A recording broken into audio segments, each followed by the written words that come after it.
Hi hello welcome back my channel Ravikanth logs. ముందుగా అందరికీ నమస్సుమాంజలి.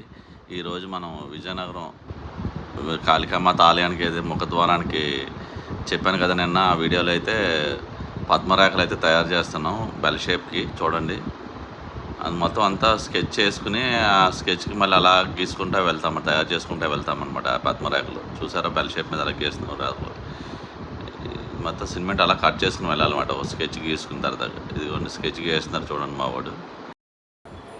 అలా స్కెచ్ లైన్స్ వేసుకున్న తర్వాత మళ్ళీ తాపితను లైన్స్ అలా గీసుకుంటూ తయారు చేసుకుని వెళ్తారనమాట. అలా లైన్స్ అన్నీ అలా కట్ చేసుకుని వెళ్ళాలి. అలా కట్ చేసుకుని వెళ్ళిన తర్వాత చూరు మీద ముట్లు వస్తాయన్నమాట. ముట్లు కూడా పైకి మళ్ళీ పైకి లేపి ఆరేసుకుని తయారు చేయాలన్నమాట. ఆల్రెడీ మీకు తయారైన తర్వాత అయితే చూపిస్తాను ముట్లు కూడా.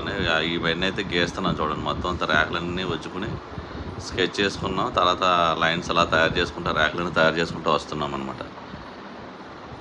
లాస్ట్కి అయితే ఎదరు ముట్లు కూడా తయారైపోతాయి, అవి కూడా చూపిస్తాను. అలాగే ఇటువంటి వర్క్లు మీరు చూడాలి అనుకుంటే ఇప్పటివరకు మన ఛానల్ ముందు సబ్స్క్రైబ్ చేయలేనట్లయితే ముందుగా అయితే మన ఛానల్ సబ్స్క్రైబ్ చేయండి, లైక్ చేయండి, షేర్ చేయండి.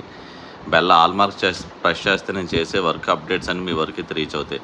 చూసారు కదా, బెల్ షేప్ ముట్లు కూడా తయారైపోయినాయి. రేఖలు ఎలా ఉన్నాయి చూసారు, పద్మరేఖలు కమలం రేఖల్లా ఉంటాయి అన్నమాట.